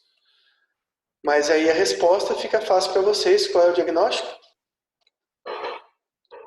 Então ficou bem fácil, que é um transtorno psicótico breve. Então veja, se você tiver com pressa na prova e você não perceber que ele está te dando todo um quadro clínico de esquizofrenia, ele está afastando condições médicas, substância, humor, mas ele está colocando lá alguns dias ou meses para a melhora desse paciente, você vai errar, às vezes, por desatenção, né? Então, respondendo a pergunta de Braulio em relação ao transtorno de adaptação, é quando o paciente, diante de um evento que não é um evento catastrófico, como, por exemplo, um evento do TEP, no TEPT. Por exemplo, um assalto, um furacão, um acidente. Mas, por exemplo, perda de um emprego, nascimento do filho, são condições que a gente que tem estressores positivos, passou na faculdade, quando estressores negativos, por exemplo, a mãe está doente, mas são condições da vida do ser humano e que esse paciente ele tem uma resposta de adaptação a esse evento. Essa resposta ela pode vir de duas formas, ela pode vir com um quadro de ansiedade, então transtorno de adaptação com mais ansiedade, ou transtorno de ajustamento, que é outro nome também que se dá, ou um transtorno de adaptação com sintomas depressivos, ou até sintomas mistos aí também. A gente tem que geralmente acompanhar esse paciente, geralmente psicoterapia ou tratamento de eleição, mas é um paciente candidato a alguns meses a gente refazer esse diagnóstico, ou de um transtorno depressivo, ou um transtorno de ansiedade. Então, muitos pacientes acabam evoluindo para isso. É quando existe um paciente que está em dúvida, ele não fechou os critérios diagnósticos, e existe um estressor ali movimentando todos esses sintomas. Então, às vezes você fica na dúvida se é depressão ou ansiedade. Com relação à segunda pergunta,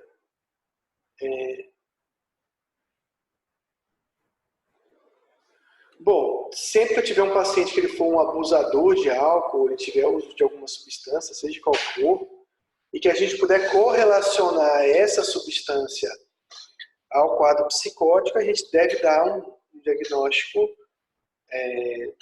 um diagnóstico temporário de um transtorno psicótico induzido por substância. Vamos pensar, um paciente que estava usando cocaína e teve um surto. Bom, mas ao longo do tempo, se esse paciente mantém uma abstinência da cocaína, que também não existe o número correto, mas a gente imagina em torno de 3 meses de abstinência, ele mantém sintomas psicóticos na ausência do uso dessa substância, aí a gente pode refazer esse diagnóstico, e se estender por mais de 6 meses, dá o diagnóstico de esquizofrenia. Quando o uso é social, a gente vai ficar bastante na dúvida e a gente vai pensar mais no quadro psicótico. E a ausência de um histórico psiquiátrico, é claro que quem tem história familiar, ou tem história de doença psiquiátrica, vai reforçar mais ainda o nosso diagnóstico. Mas não é incomum a gente ver pacientes sem nenhum histórico familiar, sem nenhum histórico pessoal e que de repente tem um surto psicótico lá na frente. A gente vai dar o diagnóstico de esquizofrenia também. Não sei se respondi, se dá um ok se eu respondi a sua dúvida. Então, mais uma questão, paciente, essa é uma questão bem capciosa também. Então, paciente K, 28 anos, é levada por seu marido, é uma questão que caiu na BP, é levada por seu marido à emergência psiquiátrica devido a um quadro progressivamente crescente de desconfiança e acusações dirigidas a pessoas próximas. Então ela diz, a empregada está me roubando, o meu marido está me traindo e eu tenho certeza. Ele quis dizer para você, olha, uma paciente jovem, mulher, está com delírio, está mudando o comportamento. E olha, isso dura 2 meses. O que ele quis dizer? Não é psicótico breve, não é esquizofrenia ainda. Basicamente, a gente já tem que, nessa altura do campeonato, aqui na altura do texto, da questão, já saber isso. Meia hora antes de sua chegada, ela tinha agredido fisicamente a empregada doméstica e quebrando vários objetos em sua casa, afirmando, existem câmeras escondidas pelo meu marido para me controlar e não me deixar viver a minha vida. Então, o que parece aqui são delírios bem bizarros, né? Que ela tem, são vários delírios e são bizarros. A paciente não possui história de diagnóstico psiquiátrico anterior, aí isso não quer dizer exatamente, absolutamente nada, pode ter ou pode não ter. Aguardar só minha internet voltar um pouco normal. Voltou. Mas seu marido relata que ela tem dormido muito pouco. Aí quando a gente ouve um paciente que fala, o paciente está agitado, irritado, agressivo, né? A gente que está dormindo muito pouco, a gente lembra de um dos critérios diagnósticos de uma doença. Quem lembra aí qual é?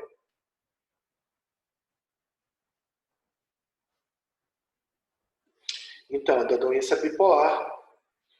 em que existe uma diminuição da necessidade de sono. Claro que pode também para pacientes com surtos de esquizofrenia que também ficam sem dormir, mas isso chama a atenção. E ela está bastante disfórica, irritada aqui, né? Mas você vê que em nenhum momento, ele relatou aqui alteração de humor.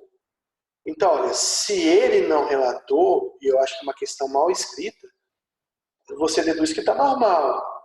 Porque se tivesse anormal, ele teria obrigatoriamente que escrever na questão.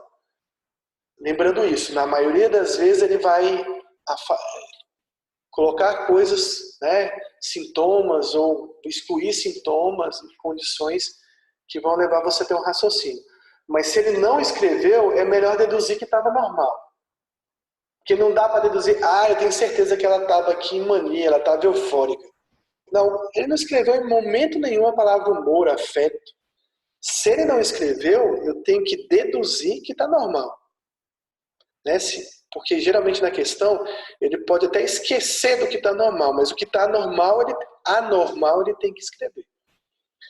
Então, ele coloca assim que o marido diz que ela informa que ele está tomando uma fórmula para emagrecer, passada por um endocrinologista. É uma questão bem capciosa, assim, até, que poderia dar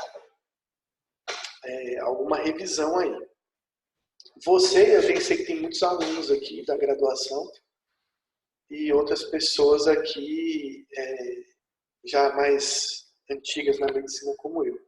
E a gente vai lembrar que antigamente, não mais, essas fórmulas para emagrecer eram cheias de quê? Não sei se alguém vai colocar aí. Não é fluoxetina, Bruno. Fluoxetina emagrece, Bruno? Quem quiser chutar aí, o que continha bastante nessas fórmulas? Geralmente no início, algumas pessoas podem até manter aí uma perda de peso, mas em geral, a maioria das pessoas com fluoxetina já dá um bom tempo, acabam ganhando algum peso. Então a resposta veio aí com a Islan e não sei quem é outra pessoa, mas as anfetaminas, né, que são os anorexígenos. A gente tinha muito fepramona, femproporex, não lembro mais, manzitol, ou seja, tinham vários outros anfetaminas que eram usadas dessa forma.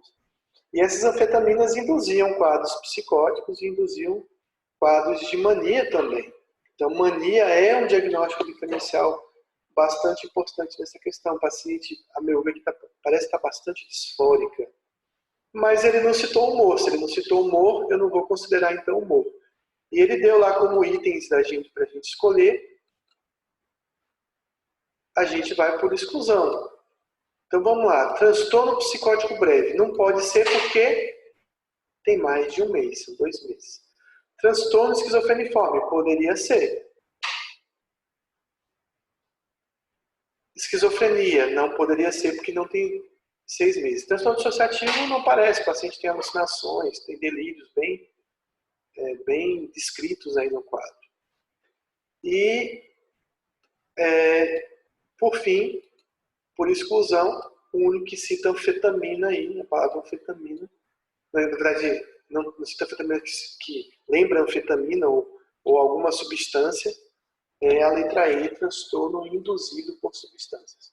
Então, aquilo que Braulio perguntou, se houver uso, consumo de algum remédio, alguma substância, alguma doença que esteja ali dentro do contexto da questão, ou do contexto do paciente que você estiver atendendo, você tem que pensar nisso, para depois você dar um diagnóstico de esquizofrenia ou diagnóstico de doença bipolar. Então, como ele frisou bem, a paciente ficou assim depois que começou a usar esses remédios para emagrecer. Então, tem que considerar que esses remédios aí estão levando a esse quadro. Deixa eu ver se tem mais alguma questão. Tem mais uma. Eu acho que é a última. Então vamos lá. Mulher de 45 anos, corretora de imóveis, é levada pela família para atendimento psiquiátrico. Há 5 anos acredita que um apresentador famoso é apaixonado por ela. Alguém tem dúvida do que seja isso? Quem quiser escrever aí, fique à vontade. Mas, basicamente, a gente já sabe o resto da história, né? Resta saber qual é a doença, mas a história dá para ter noção. Afirma ter chegado a essa conclusão desde que começou a ver seu programa aos domingos, ocasião em que ele sorri e envia mensagens especialmente para ela. Então, o que está acontecendo aí? Esse paciente está interpretando, né, o apresentador, interpretando as reações dele. Então, uma interpretação delirante ali. Por várias vezes, dirigiu-se à emissora da TV para tentar encontrar o apresentador e dizer que aceita a proposta de casamento.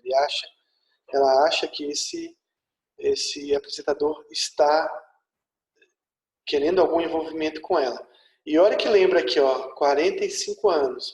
Mulher. Se fosse homem, a gente já ficaria na dúvida se é esquizofrenia.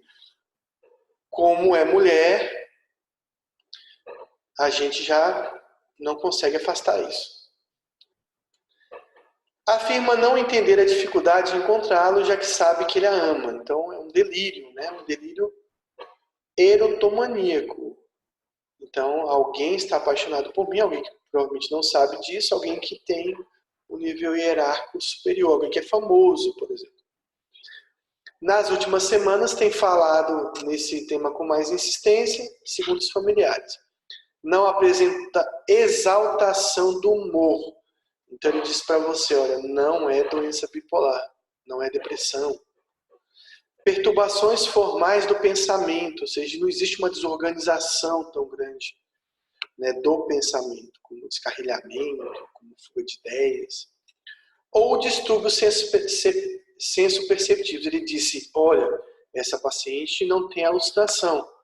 E principalmente, essa paciente não tem alucinação auditiva. Então, a hipótese diagnóstica para o caso ficou bem fácil, né?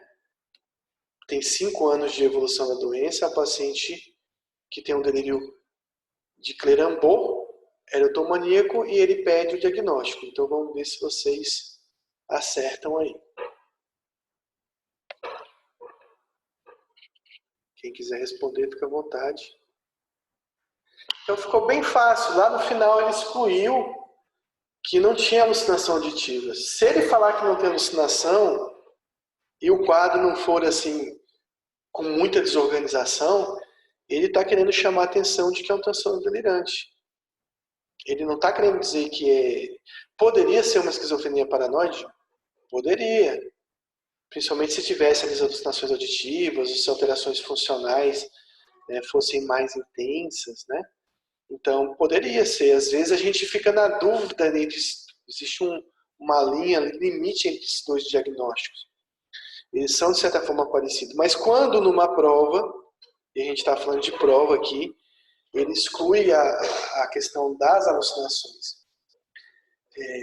auditivas, ele está querendo te dizer, olha, é um transtorno delirante. Né? Então, basicamente isso. Vou ver se tem mais questão aqui. Olha, tem mais uma. As questões estão se reproduzindo aqui, está parecendo um Covid. Vamos lá. O paciente R, 23 anos, é levado à emergência psiquiátrica por seus pais. Eles relatam que há uma semana R vem apresentando alterações de comportamento. Então, o que chama atenção, 23 anos, é um paciente jovem, uma semana de doença. O que ele faz? Ele fala sozinho. Então, o paciente está em solilóquio, ele está bem desorganizado. O paciente está conversando sozinho. Então, isso já mostra uma desorganização do comportamento, né, do discurso ali do paciente. Repete sempre, o diabo vai me pegar. Então, um discurso aí místico-religioso. Tranca-se no quarto e recusa a comida que seus pais lhe oferecem. Então, ele diz, Satanás amaldiçoa essa comida. Então, um delírio bem mais bizarro, existem mais alterações de comportamento aí. Seus pais e o paciente nega o uso de drogas ilícitas ou listas. E após 2 semanas de provavelmente com tratamento, a remissão completa dos sintomas.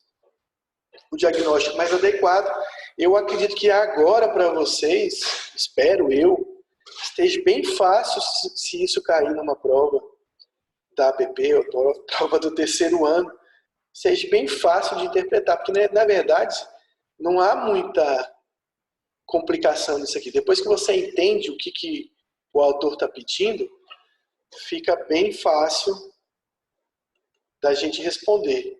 Então eu tenho certeza que ninguém vai ter dúvida da resposta desse quadro, que é a letra...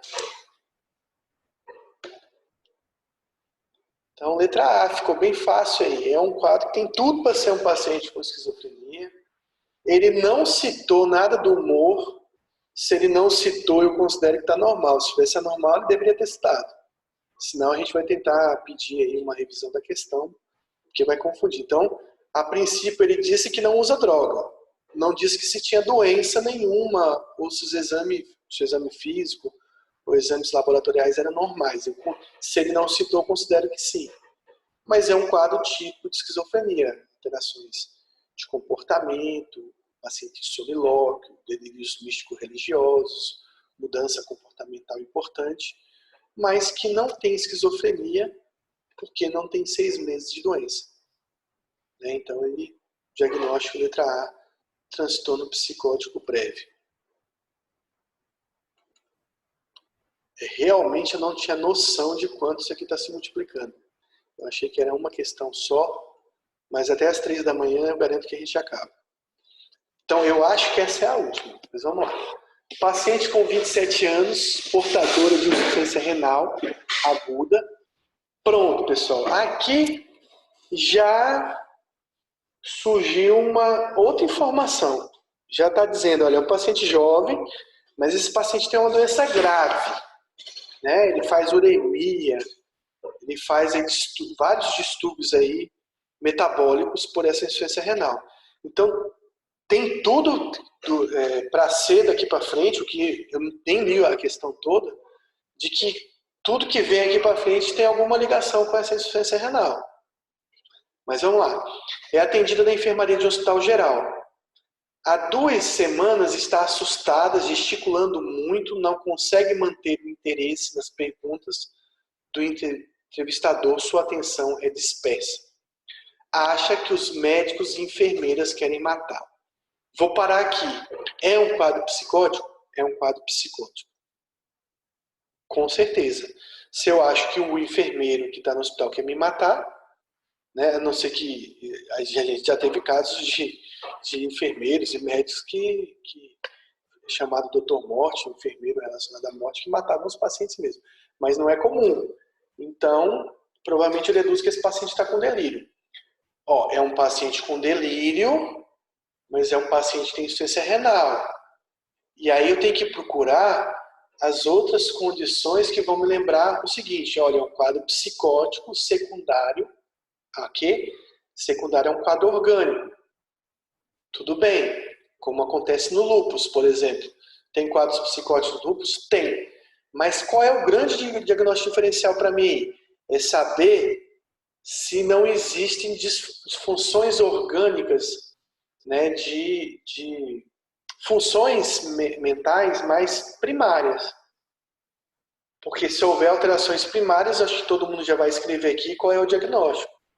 Então, essa paciente já tem uma alteração. Ela tem um distúrbio da atenção. Pega uma folha de papel como se fosse a mão do namorado. Ela tem alucinações visuais. Realiza movimentos no ar como se estivesse afastando algo. Também lembra alucinações visuais. E olha outra coisa importante dessa questão. Não sabe, escrevi errado, informar o local em que está nem a data.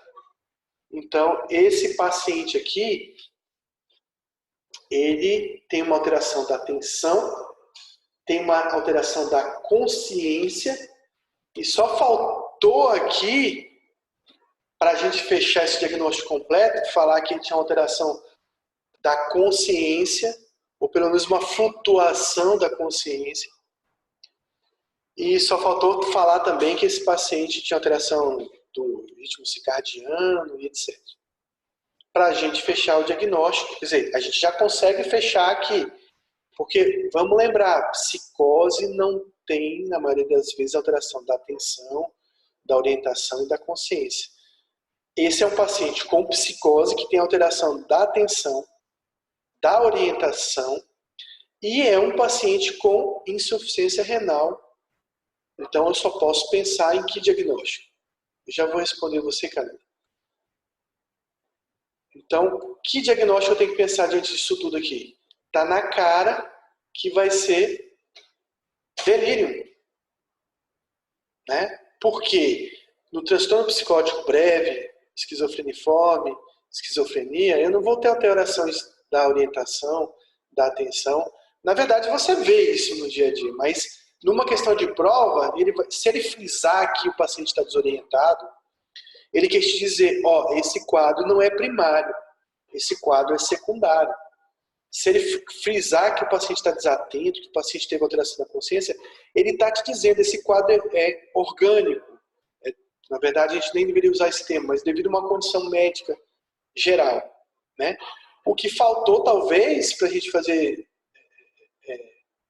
E também, transtorno induzido por substância não fala da substância que o paciente está usando. E lembrar que o delírio também, às vezes, é induzido por medicamentos e substância. Então, às vezes, nem era insuficiência renal, mas, de repente, um ciprofloxacino que o paciente estava usando, ou algum outro corticoide, algum medicamento, sei lá, que ele estivesse usando, e que pudesse estar gerando um quadro de delírio. Então, esse quadro ficou bem delimitado de que ele não é um transtorno psicótico primário. Então, de cara, a gente já afasta os 3 primeiros itens aqui, e estava bem claro, bem clássico, que era um quadro de delírio. Tem uma pergunta aqui. Para que seja transtorno psicótico breve, esquizofreniforme, eu tenho que dizer que esse paciente curou. Ele curou. Ele ficou bom. Ele voltou a ser exatamente como era antes.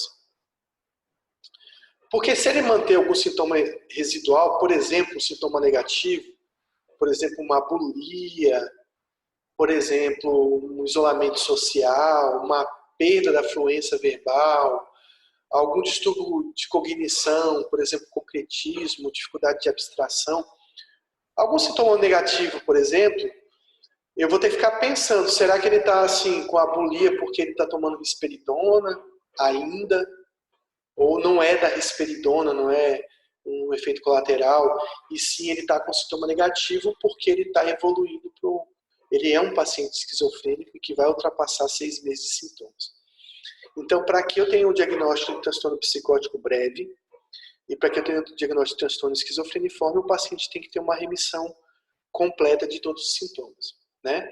Se ele permanecer com sintomas no psicótico breve, ele é reclassificado após 30 dias como esquizofreniforme.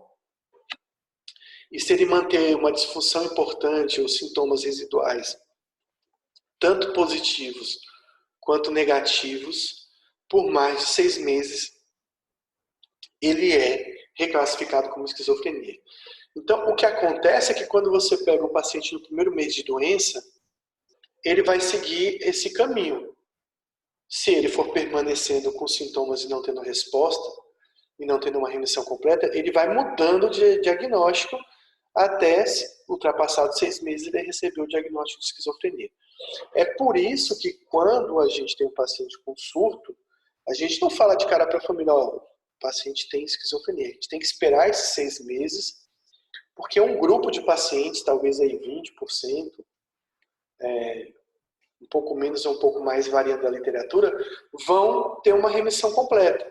E uma imensa maioria vai persistir com esses sintomas e a gente vai reclassificar eles como um quadro de esquizofrenia. Não sei se responde a questão. A questão da flutuação do quadro realmente é muito comum no delírio, a flutuação do quadro, mas nem sempre acontece, né? Então nem sempre ele vai colocar isso na questão aí. Vamos ver se tem mais uma. Bom, a gente acabou as questões. Eu vou abrir para perguntas. Quem quiser estender a mãozinha e fazer uma pergunta pelo microfone, a gente pode abrir o microfone para fazer também. Quem quiser escrever. E aí, se alguém... A gente vai dar alguns minutos, se alguém não quiser falar mais nada, a gente encerra a sessão de hoje. Foi muito legal ter vocês aqui. Bastante gente participou. Alguma pergunta especial? Até agora ninguém levantou a mão aí. Parece que todo mundo aprendeu, né?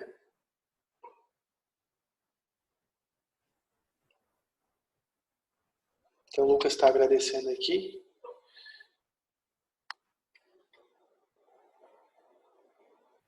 Todo mundo aprendeu, ninguém tem dúvidas, está tudo ok. Então, se cair, transtorno psicótico breve, se cair, transtorno esquizofreniforme, transtorno delirante na prova, vai ser fácil essa questão aí, vai ser questão resolvida. Então, eu espero que sim. O Lucas está agradecendo aqui no privado. Bom, a pergunta, como estão as questões na prova aberta? Kalila também tem uma pergunta. Então, assim, a prova aberta, geralmente, ela tem 4 questões, baseadas num quadro clínico, um paciente que você tem um vídeo, né, desse paciente, é uma entrevista psiquiátrica. Geralmente é um paciente psicótico, um paciente com transtorno de humor, mas teve alguns anos que foi um paciente com depressão. E tem três perguntas de psicopatologia. Basicamente tem sido assim durante os anos, ou seja, pergunta 1, descreva a atenção, a orientação, a consciência e a memória desse paciente. Questão 2, descreva pensamento, consciência do eu, abstração desse paciente. E não só você deve descrever, né, eu quando fiz minha prova de título, eu tive bastante esse cuidado, que eu não queria prestar 2 vezes, então eu queria fazer uma vez só e não passar pela agonia de estudar 2 vezes. Então, eu fiz questão de anotar todas as falas do paciente. Então, o paciente falava assim, quando eu abro a torneira, eu ouço as vozes. Então, eu escrevi na minha resposta, né? Então, paciente com alucinações funcionais, entre aspas, quando abre a torneira, eu ouço as vozes. Então, todos os itens, eu não só descrevi o que ele tinha, como fui anotando durante o exame todas as falas dele, para que eu pudesse comprovar que o que eu estava falando de alteração psicopatológica era comprovada na fala do paciente, né? E o último item que cai da prova é a conduta, que aí muita gente erra também. Porque fala, qual é a conduta? Aí bota lá, risperidona. Tá, mas risperidona não é uma conduta, risperidona é um remédio, é uma prescrição de um remédio. É uma parte de uma conduta, né? Então a primeira conduta que você tem que ter numa entrevista dessa é saber, vou chamar um familiar para constatar as informações, pedir o paciente para chamar um familiar, é um paciente que está no quadro agudo, eu vou internar, eu vou tratar ambulatorialmente. Se eu for internar, para onde eu vou encaminhar ele? Para um centro de dependência, para um hospital psiquiátrico? Eu vou encaminhar para um ambulatório? Ou seja, quais encaminhamentos que você vai dar ao paciente, né? E os outros tratamentos que você vai fazer, além dos farmacológicos, e outros tratamentos que envolvem, por exemplo, cuidar da higiene do paciente, hidratar, se for o caso de um paciente que necessite, verificar as condições nutricionais, solicitar, vou pedir uma tomografia, vou pedir um hemograma, vou pedir VDRL, vou pedir vitamina B12, enfim. Não é só conduta, como muita gente, qual a conduta? Isso aconteceu na prova, eu estou puxando a orelha de muita gente. Qual a conduta na abstinência alcoólica? Aí bota lá, diazepam, tiamina. Isso é só o remédio, a conduta médica vai muito além de descrever só o remédio. Na prova é muito importante escrever isso. Então, são 3 questões de psicopatologia e uma questão sobre a conduta. Então, muito importante estar estudando psicopatologia. Psicopatologia a gente aprende todo dia. Toda vez que estuda, a gente aprende alguma coisa. É um campo muito amplo Que não dá para ter domínio completo, mas dá para ter um domínio básico, que é o que a gente tem. Então, Carila pergunta,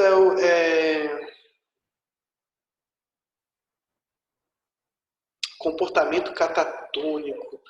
Não, na verdade a gente vai tentar, se você estiver suspeitando de um quadro de catatonia, você vai basear naquelas alterações, nos critérios que fazem o diagnóstico de uma síndrome catatônica, né, que são alterações da fala, né, mais como é o mutismo, mucitação, às vezes pode ter solilóquio ou estereotipias verbais, mas muitas alterações também psicomotoras, né, ou da volição.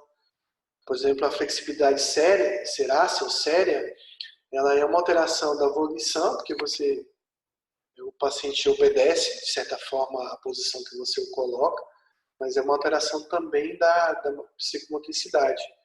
E aí, tanto alterações da psicomotricidade para mais, digamos assim, sintomas positivos, como movimentos estereotipados, marcha, etc., como também a questão que é o mais comum, que é a questão do paciente ficar paralisado, ficar com a flexibilidade, né, não realizar movimentos. Tem também, já falei, distúrbios da fala, né? Então, a gente fecharia a questão da síndrome catatônica, a gente pode dizer que eu posso ter um transtorno psicótico prévio com um especificador com características catatônicas. E aí, se esse paciente, isso acontece muito na catatonia, uma resposta muito rápida, você medica o paciente, às vezes 2 dias depois ele voltou à sua sanidade. E aí você fala, nossa, que rápido, né? Então você pode dar um diagnóstico de transtorno psicótico breve com características catatônicas, ou com uma síndrome catatônica. A catatonia não vai ser uma coisa a mais, ela vai ser apenas o especificador de que tipo está sendo aquele quadro psicótico. Os sintomas negativos são um pouco, apesar de ter algumas semelhanças, às vezes o mutismo, né, o negativismo, tá nos sintomas negativos, eles são menos intensos e sem essas alterações da motricidade mais intensas como a gente vê na catatonia. Não, Paulo, nunca uma questão é besta, sempre uma dúvida importante, muito importante, mesmo pergunte, é importante perguntar sempre. Bom, o Clerambault, ele é um conteúdo de delírio. Ele pode estar presente numa esquizofrenia, ele pode estar presente até num quadro de transtorno de humor, como uma mania, ele pode estar presente no transtorno delirante persistente, né? Eu vou usar esse nome durante muito tempo, onde ele é até mais descrito. Quando você vai ler o Kaplan, ele coloca Clerambault lá dentro do capítulo de transtorno delirante. Ah, mas quer dizer que ele é exclusivo do transtorno delirante? Não, ele pode aparecer no quadro de esquizofrenia também. Bom, a cura tem a ver com a própria doença. Então, esquizofrenia não tem cura. Tem pacientes que podem ter uma melhora grande ou funcionalidade melhor, mas não tem cura. O tratamento do Clerambault é o mesmo tratamento da doença de base. Então, ele tem esquizofrenia com síndrome, é um especificador, síndrome de Clerambault, ou delírio erotomaníaco. O tratamento é feito com antipsicótico, se for um quadro psicótico primário. Então, a gente usa aí antipsicóticos atípicos, geralmente. Bom, quais são os fatores que melhoram o prognóstico? São fatores relacionados ao próprio prognóstico da esquizofrenia. Então, quais são os fatores? A ausência de história familiar. Se tem uma história familiar de psicose, vai complicar a situação. Início precoce. Se eu tenho início precoce, vai ser pior. Se eu tenho início tardio, vai ser melhor. Se eu tenho início insidioso, vai ser pior. Se eu tiver um início abrupto, vai ser melhor. Se essa doença surgir após um estressor, seja ele positivo ou negativo, vai ser melhor. Se ele surgir do nada, insidioso, às vezes com uma personalidade que antecede, vai ser pior, tem mais genética. Que mais que a gente pode estar falando aqui? a questão do funcionamento pré-mórbido, né? Se esse paciente ele tem um funcionamento pré-mórbido bom, ele tem um nível sociocultural, educacional bom, ele vai ter um prognóstico melhor. Se ele tem uma rede social de apoio grande, ele vai ter um prognóstico melhor, né? Se ele tem, deixa eu voltar aqui só no início, se ele tem uso de substância, por exemplo, maconha, por exemplo, ele vai ter um prognóstico bem pior, né? Então, assim, são vários fatores em relação a ser homem e mulher. Então, no caso da esquizofrenia, o homem tem um prognóstico pior do que a mulher. Diferente da maioria das doenças onde a mulher tem um prognóstico, tem uma incidência maior, né? Mas aí, no caso, a incidência é igual, mas o prognóstico ele acaba sendo um pouco melhor nas mulheres. Até porque muitas mulheres têm um quadro mais tardio. Então, esses são fatores relacionados à própria doença, não necessariamente a se é Clérambault ou não. Às vezes, Clérambault pode ter um desfecho bem ruim, como aconteceu lá com a modelo, esqueci o nome, Anna Hickman, né, que um paciente provavelmente com esquizofrenia invadiu o hotel e tentou assassiná-lo. Não sei se era essa a intenção dele ou só conversar com ela, mas ele estava armado, acabou tendo uma briga, ele acabou atirando em alguém e foi assassinado. Então, um desfecho bem ruim. Existem outros artistas que relatam terem vivenciado essa experiência com Clérambault e com algum fã, né? E às vezes o desfecho pode não ser bom. Mas ele tem o mesmo prognóstico da esquizofrenia, ou o prognóstico da... É aquela questão que você vai me perguntar. O conteúdo do toque tem a ver com o prognóstico? Não, geralmente não. Se for de contaminação, se for de verificação, de organização, de cunho sexual, violência, o prognóstico geralmente é igual. Mas tem uma exceção. Quando ele é colecionista, né, a gente vai lembrar da síndrome de Diógenes, a pessoa que coleciona coisas, objetos, lixo. Ou a síndrome de Noé, que são os pacientes que colecionam, né, acumuladores de animais. Esses pacientes parecem que têm um prognóstico pior. É o único relato de conteúdo interferir no prognóstico aí. Isso porque são pacientes que geralmente os acumuladores não têm insight. E a falta de insight é um fator primordial para o prognóstico do toque. No caso da esquizofrenia, o conteúdo não faz muita diferença. Mas o tipo de esquizofrenia, sim. Então, o conteúdo de perseguição ele é mais comum na esquizofrenia paranoide do que no hebefrênico. O hebefrênico geralmente não tem delírios. Ou não tem delírios tão estruturados como às vezes no paranoide. E aí o paranoide vai ter um prognóstico melhor. Por quê? Por causa do delírio? Não. Porque ele é mais estruturado, tem menos desorganização do comportamento, tem menos danos cognitivos ao longo do tempo, então tem menos lesão cerebral, provavelmente, e ele tem menos sintomas negativos que um hebefrênico, muito menos. Isso vai interferir no prognóstico. Não sei se eu respondi se era isso.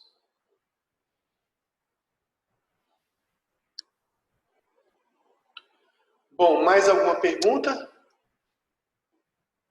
Quem quiser, antes de sair, deixar um comentário sobre a aula, é bastante importante. Quem quiser deixar um comentário lá no grupo também do PrEPsic, importante é para quem não pôde vir, a gente tentar remarcar de novo essa aula. Achei que o público ia até, da questão do coronavírus, ia ter mais pessoas, mas não teve tantas. E aí, quem quiser fazer um comentário aqui, o comentário lá no grupo, eu acho bastante relevante. Então, agradecer a todos que participaram. Eu estou vendo aqui um íconezinho aqui, um participante que é professor, mas eu não sei quem é. Quiser se pronunciar aí, não está o nome completo.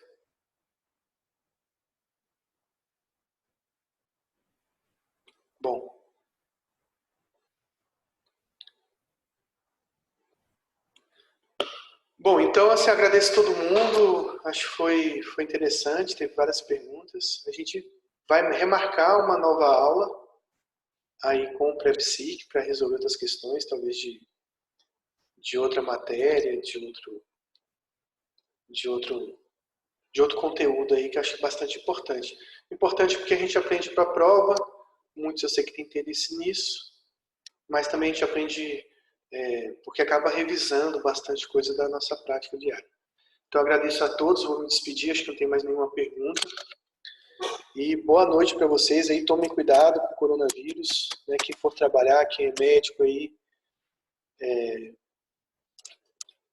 ter bastante cuidado.